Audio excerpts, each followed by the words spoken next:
Hello, class. Today we are going to be talking about some things from last lecture series that I posted for week 10, as well as new slides that are available for this week. But before I get into that, I want to provide a few updates on the course and talk about the midterm exams.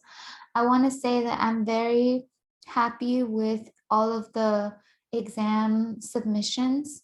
Everyone did a really great job at not only providing an interrogation of what consists as feminist knowledge production,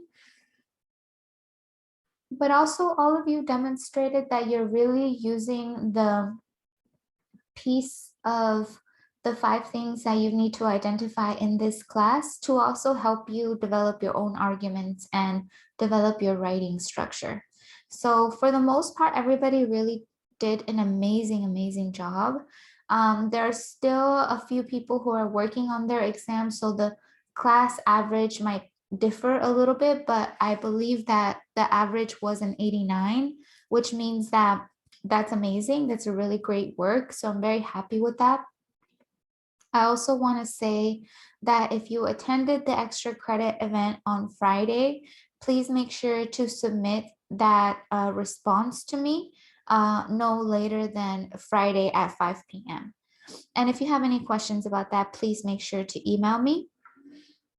So let's get right into last PowerPoint that I wanted to discuss, where we basically left off on this notion of controlling the body, and the essay by,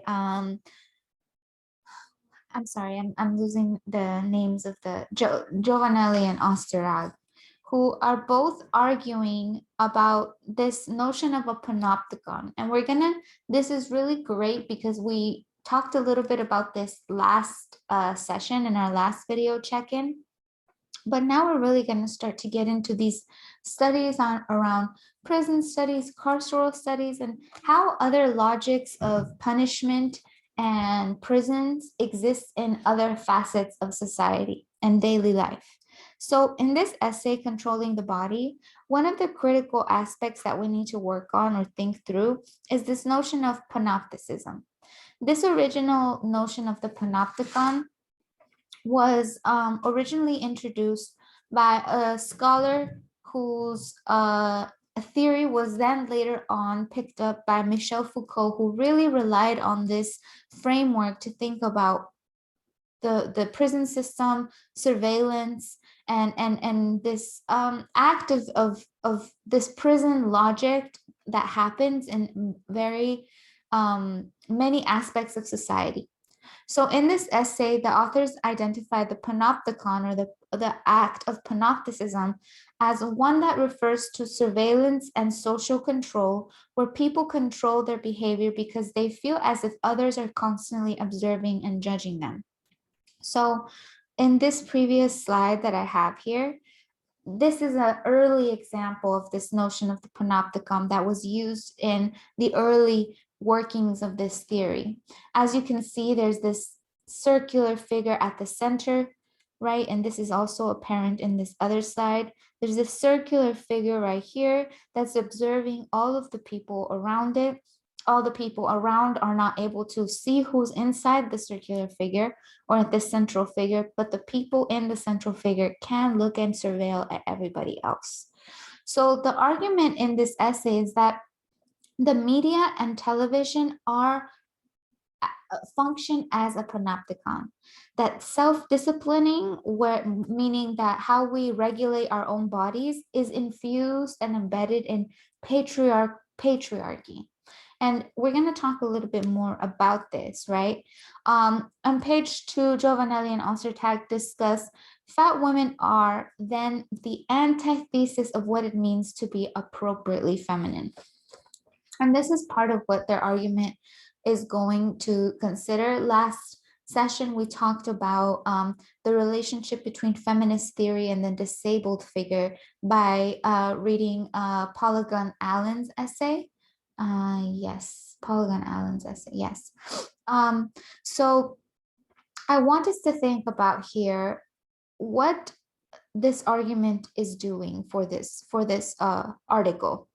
And on page 2, in the beginning section, really, when you're reading these articles, you can tell by now, I'm sure, that the authors usually state their main argument right at the beginning. And their main argument is usually tied to the stakes or why their argument is important as well. On page 2, they state, control is directed at the body in the areas of time through constant surveillance, and space through women monitoring the space that their physical bodies occupy, and is practiced through diet, exercise, posture, and movement. So they identify these three main figures in identifying how the media and television function as a panopticon to regulate feminine bodies, specifically how fat women are portrayed in media. Now, I want to be clear before I continue, my use of fat woman actually comes, or my use of fatness, or this word fat, which we've typically associated with some negative connotation. In disabilities, there's an entire movement, and specifically in fat studies and fat scholarship, scholarship on fatness. There's a dramatic shift in the last few years to really reclaim this word, right? To move away from what is it called? Pathologizing fatness through terms like obesity or overweight, and looking at it through a different terminology. So when I say fat woman, or I use the term, employ the term fat, I want you to know that this is a political effort to align this course with this scholarship. And in no means does it mean that I am shaming or engaging in any kind of harmful language. And I want you to think about this in your responses when you're writing, how you're going to do that as well.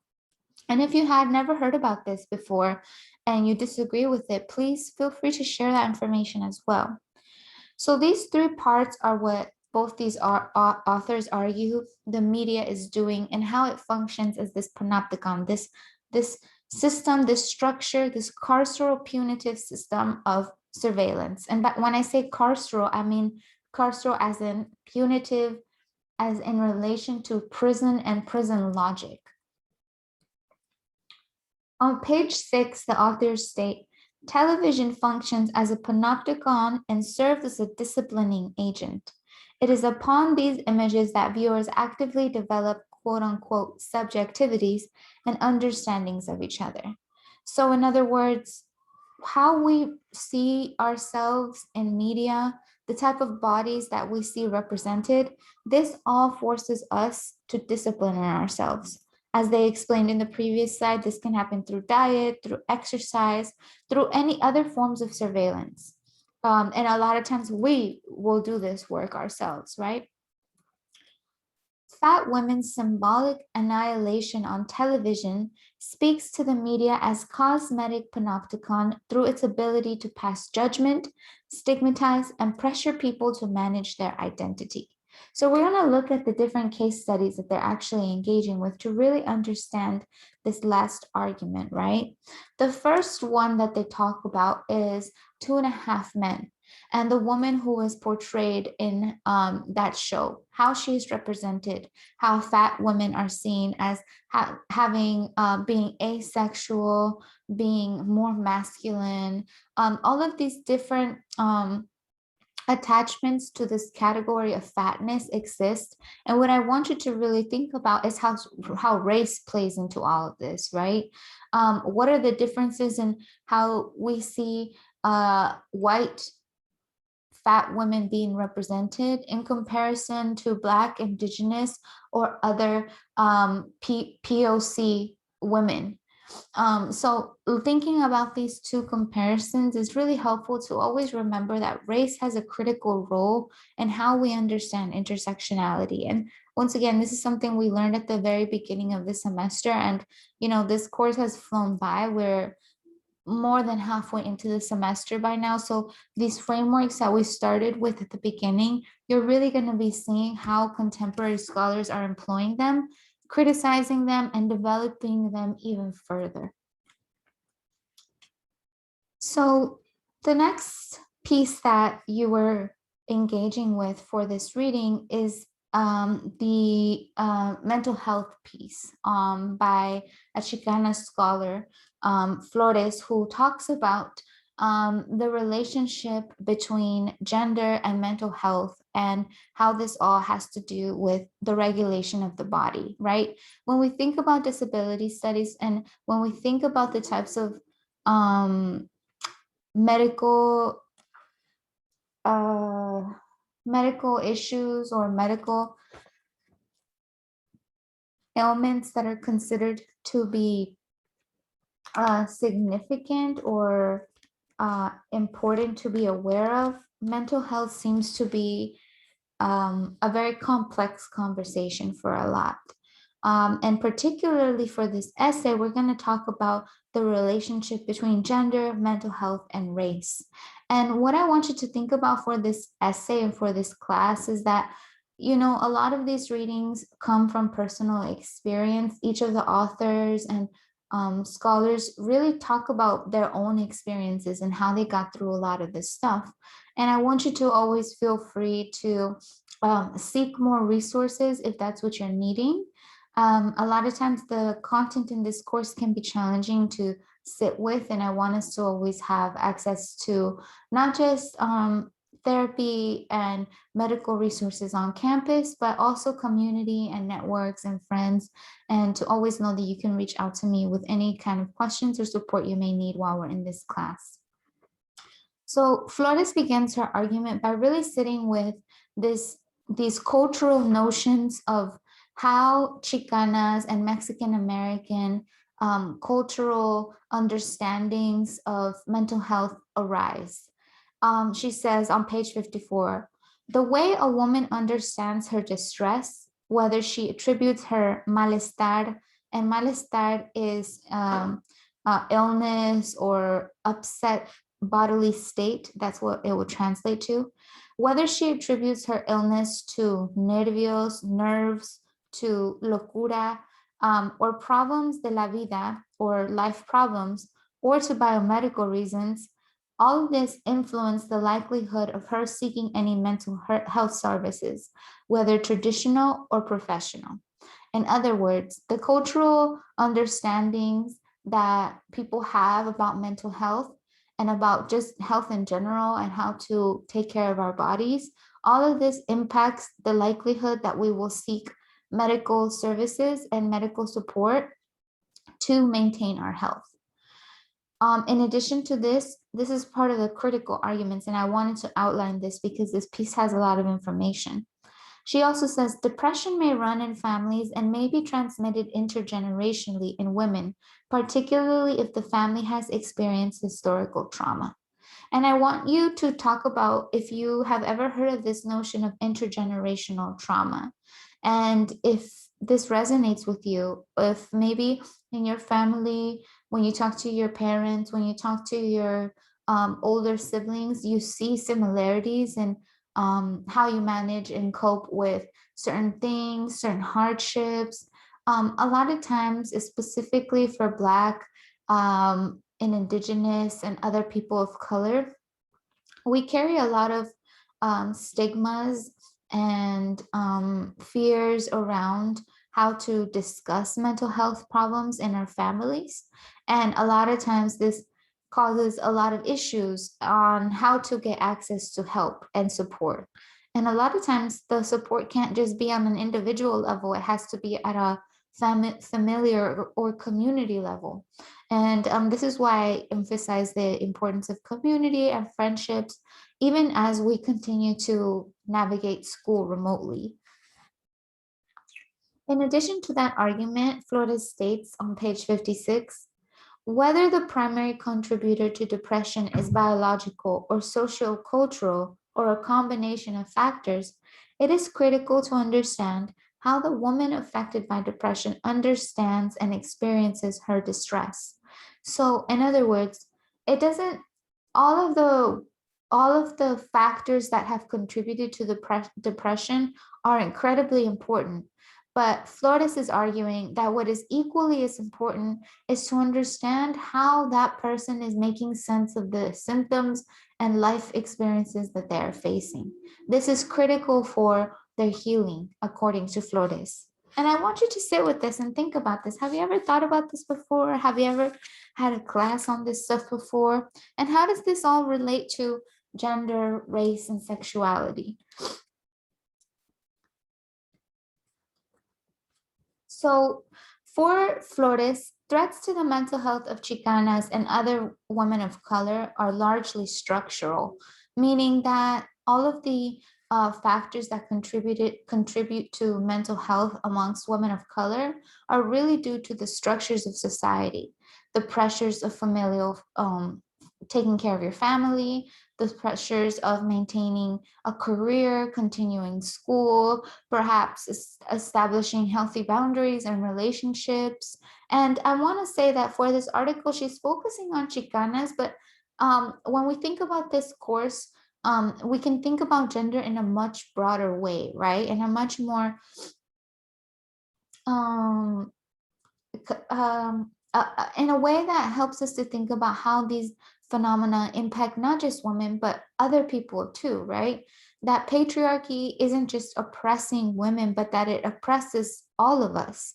And that men of color, cis men of color, non binary people, trans women of color, that we all experience these structural systems that impact how we get access to health and to take care of our bodies.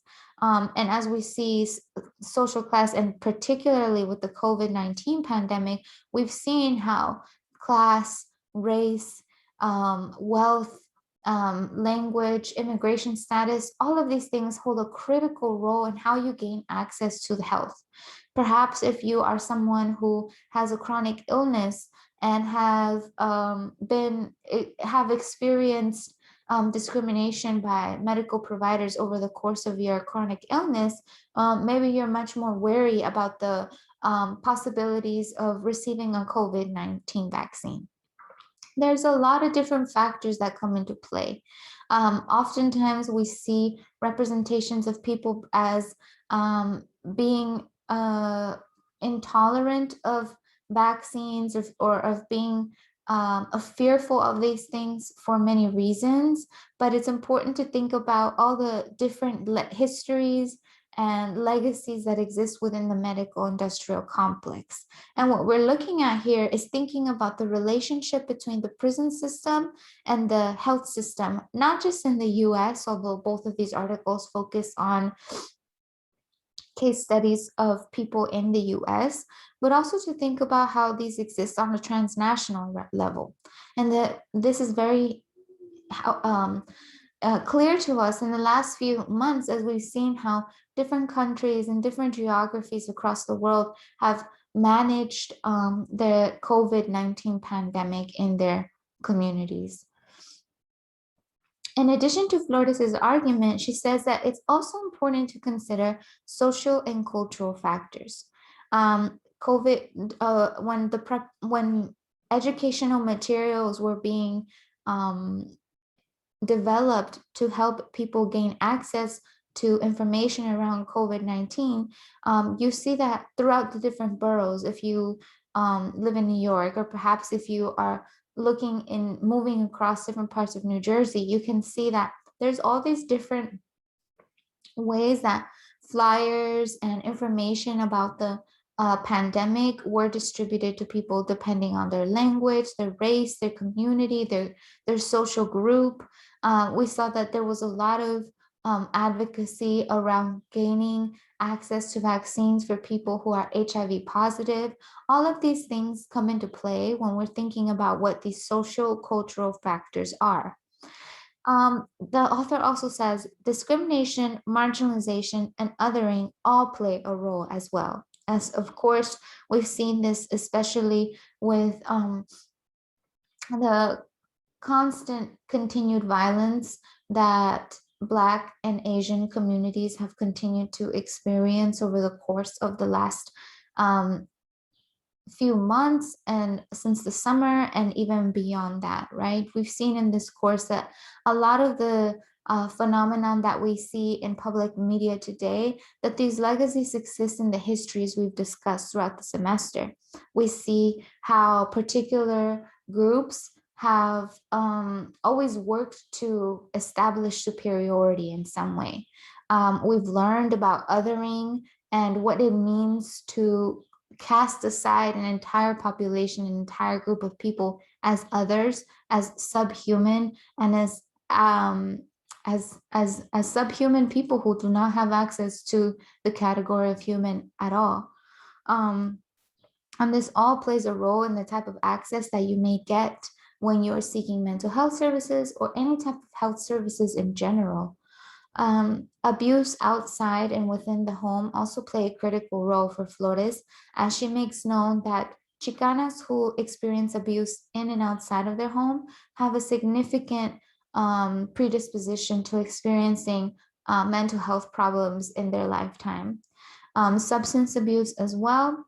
And on page 74, she states, whether understood or experienced as spiritual, relational, emotional, or behavioral, a Chicana's recovery from the pain caused by injustice requires healing of her soul, mind, heart, and body.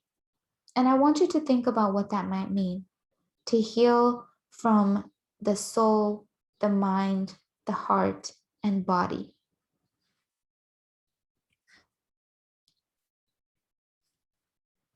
So that was what we had for this presentation, for the one that I wanted us to look at.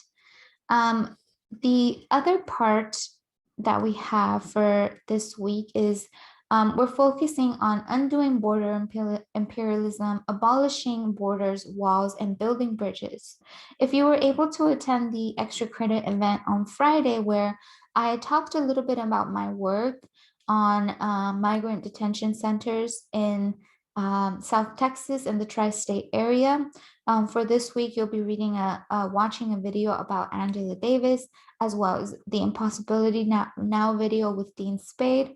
I'm going to be posting a video screening as well for anybody who wants to review the film for extra credit points on the final exam. This is going to be available in the coming weeks. But we're going to go ahead and get into that presentation here. So it's here, Visions from the Inside. Whoops, second.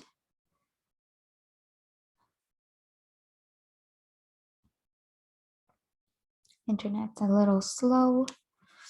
Okay, here we go. Visions from the Inside lecture. And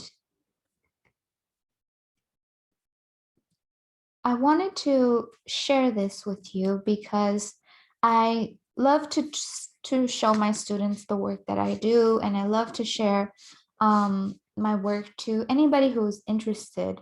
But for the last 10 years, for the last decade, I have been developing a dissertation project on migrant detention centers in South Texas. Like I mentioned early on in this course, originally grew up in Mexico and moved to San Antonio San Antonio, Texas, when I was about 8 years old. And when I grew up, San Antonio is about 4 hours away from the border, from the US-Mexico border. And when I grew up in this geography, I knew about migrant detention centers through cultural hearsay and stories about family members and cousins and people crossing and being detained. But over the last decade, discussions around detention have changed significantly. So what I'm going to do is I'm going to be showing you a project called End Family Detention. That's actually a series published on a forum where you can actually Google End Family Detention. It should be popping up on there. But this detention, this series is in an effort that started about I would say almost 7 years ago. that is a collective between organizers and artists and people who are detained in immigrant detention centers in South Texas. So I'm going to talk a little bit about that context, what those detention centers are about, all of that.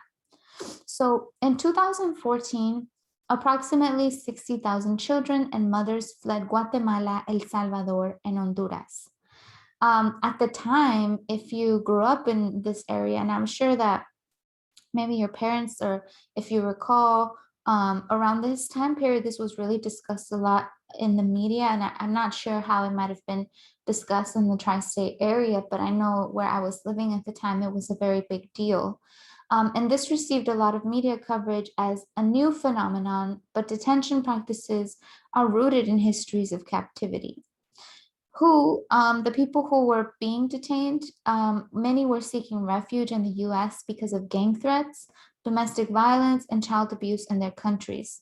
And this, as we learned in this course, a lot of these structural aspects of violence that migrants are fleeing from are due to colonization by US imperialist forces who have created these conditions, and not just from Latin American countries. And also how these countries continue to embrace imperialism in their own right. So Mexico being one of those countries that has actually treated Black Haitian migrants terribly at the border.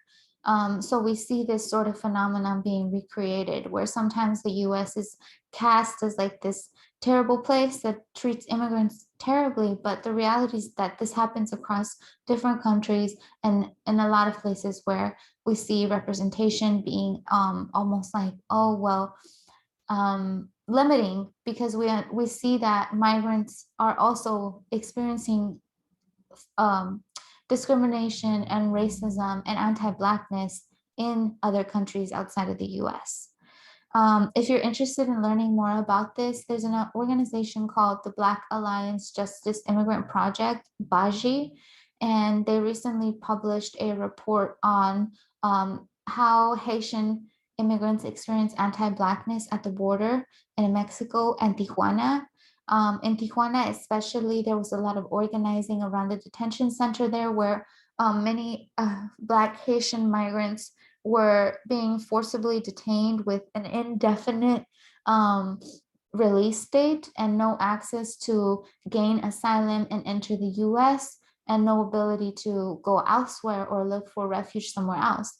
And that many did not want to stay in Mexico because of the anti-Blackness there. So I want you to really think about how anti-immigrant sentiment exists on a transnational level, that this isn't just something that happens in the US. Immigrants are detained in prisons for months without access to bonds. High bonds, lack of legal representation, and language barriers all contribute to the likelihood of someone being detained for a long period of time. And as well as many face the inability to be granted asylum or to be able to even be released, right? So indefinite detentions of many women and children. Okay, so the interesting thing about these detention centers is that they're often referred to as family detention centers.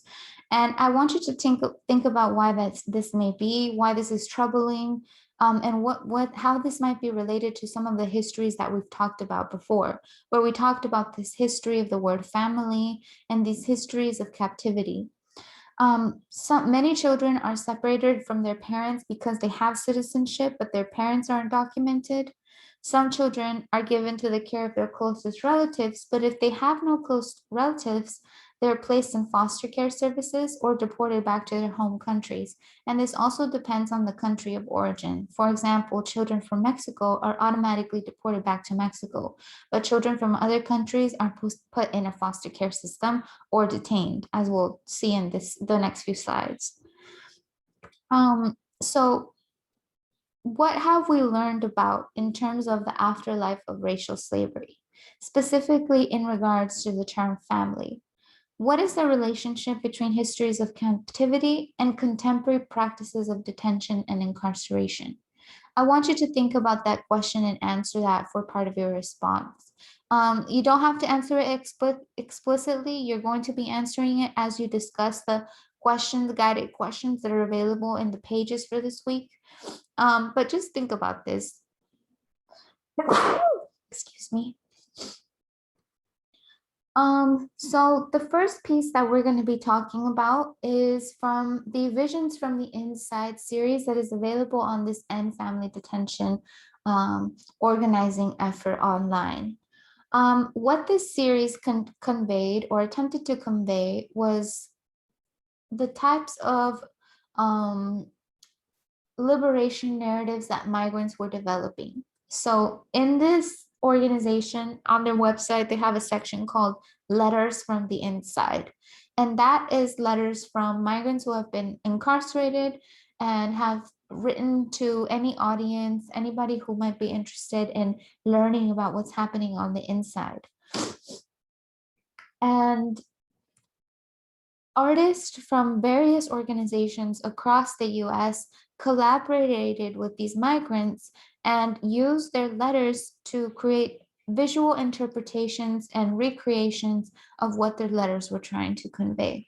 So this piece, Visions from the Inside, published in 2016, titled Day 9 by Fidencio Martinez, is one of them. And I'm going to go ahead and read you the artist statement. And for your responses this week, I just want you to tell me what you thought about these. How did you think of, what did you think about these art pieces and how did they make you feel? And do you think that art is an effective tool for learning more about detention?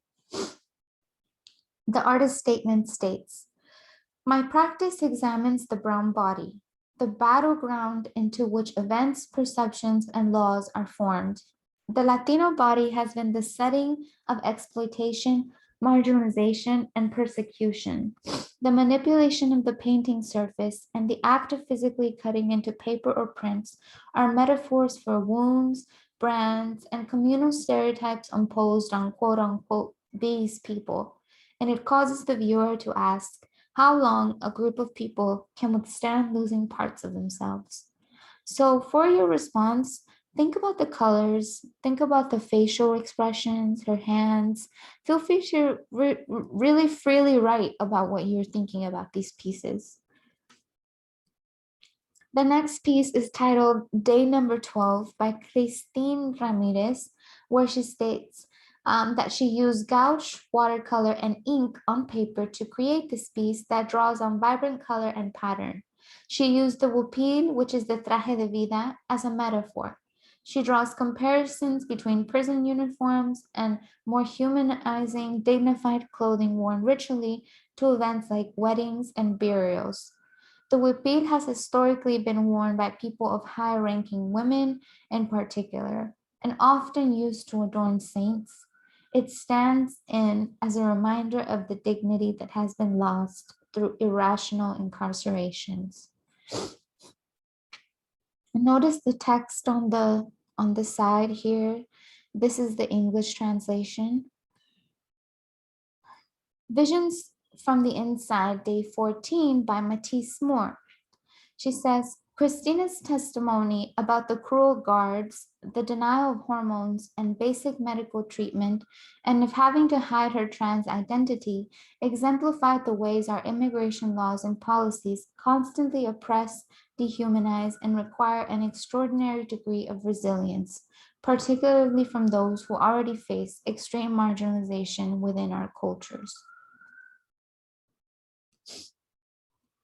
Some things that I want you to remember. Detention centers are for profit. Commissary, phone calls, free labor, beds, and food, all of these things employ and generate revenue. They are for profit and contribute to racial capitalism.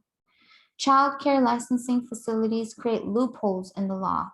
Many of the facilities, such as the Carnes and Dilly facilities located in South Texas, have actually gotten access to child care licensing to be able to continue to detain children. These facilities are expected to expand under Trump, and they did expand given the foundation that Obama's administration had left. This is also critical when we see narratives around migration. For example, if you're familiar with the dreamer narrative, how these enact violence when these stories are not included in the mainstream. A lot of migrant representation that we've seen in the last decade has really created this notion that migrants are deserving, law-abiding, upstanding, and particularly young people and DACA recipients deserve access to all of the country's services and citizenship and all of that. But what happens when we include and shape those narratives? Who gets left out? Migrants in detention, migrants with criminal convictions, migrants with mental health and disabilities, migrants who have made mistakes and have been indefinitely detained, even though they were not convicted for anything. These are the type of people who we have to think about. A lot of times narratives around migration want a particular type of migrant body to be represented. And this is something that we got to think about. What if we reframe these narratives to acknowledge criminality? We need narratives that consider the 11 million, if not more, migrants, not just dreamers, DACA recipients, and migrants who abide to this good immigrant narrative. Prisons in Xinjiang, China, so-called vocational schools aimed at overcoming terrorism and religious extremism are other examples of migrant detention centers. A community of people known as the Uyghur living in Xinjiang who speak a Turkish language are also currently experiencing detention. They're also predominantly Muslim. If you'd like to get more information about this, please feel free to look at this website. But I want you to know that detention practices don't just exist in the US and that we also don't have to go outside of the US to find them, that they're here too, right? That specifically here in New York and in New Jersey, all of the detention centers in the tri-state area, most are in New Jersey. Hudson is in Hackensack. Bergen facility is in Hackensack. We have a detention facility called Orange County. It's in New Jersey. Essex is in New Jersey. Elizabeth is in New Jersey. The biggest federal detention center in New York is called Batavia, and it's in Batavia, New York, close to Buffalo. So very critical to think about your proximity to detention centers. And New Jersey, as a state that is highly carceral and has developed and invested in detention infrastructure for many, many, many years. These notions of disposability, dangerous, and disruptive, this is where we start to get into abolition. What does abolition mean? One thing is abolition is about prevention, preventing harm. This means that we're all going to be in this position at one point. We've all caused harm to ourselves or to another person at some point in our lives. And if you haven't, you will at one point. But what does that mean for how to engage in coalitional work? For example, when you have an issue with a friend, depending, of course, on what the issue is, how an abolitionist framework is about preventing harm. So how do you acknowledge the harm that's done while also simultaneously working to eradicate the harm? So abolition is about prevention, preventing more harm to come. It's also about intervening on harm, acknowledging, seeing it, and doing something about it. It's also about reparations, having a process for repairing the harm and violence. So this is a big thing that we are seeing a lot right now. We recently heard about the jurisdiction that happened with Breonna Taylor's case. We're seeing the work that is happening around George Floyd's case. But what does it mean to actually repair the harm and violence outside of state recognition? A lot of times when police create harm and hurt people and harm people and use violence to hurt people and to kill people, um, a lot of social justice movements respond by asking for the state to incarcerate those police, right? To put them in prison and for them to serve a jail sentence. Abolition asks us to rethink that, right? And some of those efforts we've seen in decriminalization efforts, we've seen it in defunding efforts, moving money away from police departments and into schools, jobs, Medicare services, right? This is all part of the arguments that we're going to be thinking about for the next few weeks. And it's also why we're not going to have as many assignments and as much intensive work. Thinking about this is already pretty heavy. So I want you to just sit with it and use the responses to just reflect on what you're thinking about all this. The fourth thing is transformation. Having an aim to transforming communities and transforming relationships so that the harm that that people have experienced, they aren't reenacting onto another person or another community.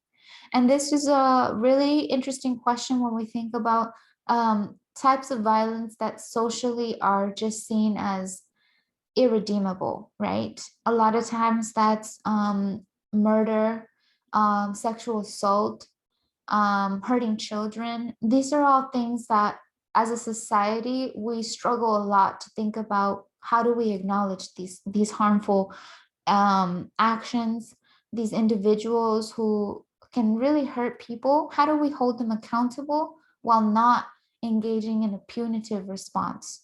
And this is a very challenging thing to do. I think all of us, and we've seen abolition being discussed more recently in the last few years.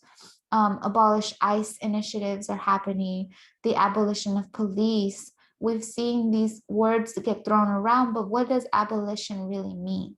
I want you to think about these 4 steps: prevention, intervention, reparations, and transformation. When people talk about abolition, are they referring to these categories of getting rid of the prison system or reworking it so that it looks better? Right? We see a lot of different approaches to how we envision an abolitionist future. And part of building coalitions with people who are invested in this type of work is really sitting with and having conversations that are really challenging to have. So I just want to say that I appreciate all of your engagement. All of you have done such a great job in this course. And as we move forward, I want you to move away from, summarizing as much of the readings and letting me know what you read and moving more towards thinking about how this might fit into your framework. How do you feel learning about this? Do you agree with it? Is it helpful? I want to say that I value all of the opinions in this course as long as that they're not harmful to anybody else. And I'm excited to see your responses for this week.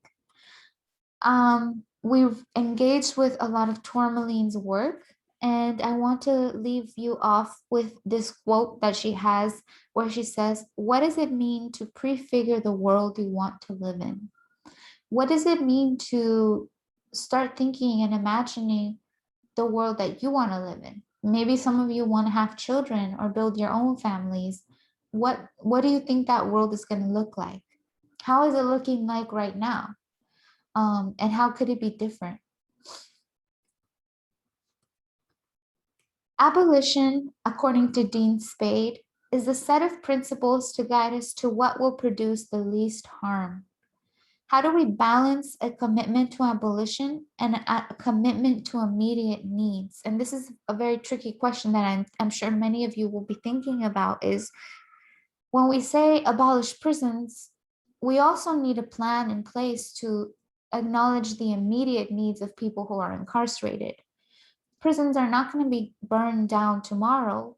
And currently, people who are incarcerated still need access to food, commissary, phone calls, and a lot of things that are happening in prisons all the time.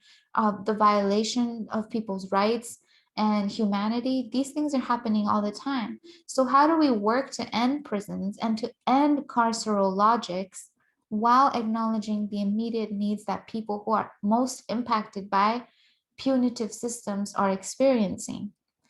And I am part of an Abolish ICE coalition between New York and New Jersey that works to organize people who are in detention. And a lot of the things that we've seen since Biden's inauguration is that many people have been organizing in detention centers.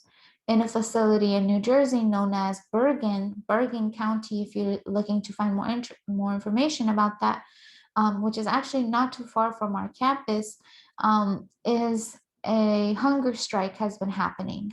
Many people who are detained there have been organizing themselves and are on their 5th day of no food or water. And you have to note that when people organize on the inside, they're also facing even more retaliations. And with immigrant detention, the thing that's interesting is that when migrants organize amongst themselves, ICE strategizes and retaliates by moving them to different facilities across the US. So I want us to think about, how is abolition a useful framework to think about all this stuff? If we want to abolish ICE, abolish punitive logics, how do we start? Many collectives have taken on this work. There's organizations that you can look into. Incite, Women of Color Against Violence, and Critical Resistance are all great examples that you can definitely do research on if you're interested. And if you're interested on developing a thesis project or a separate project for a different class, I highly recommend these organizations for you to research. I want you to think about what it might mean to imagine a world without prisons. What does this look like to you? Can you imagine this? Where a world where we're all indisposable, where everybody has a critical contribution in this world? That's all I have for you this week. There's a lot to sit with in this presentation, and I want to say again, thank you so much to everybody. If you have any questions, please feel free to reach out to me via email, and I look forward to reading your responses this week. Thank you.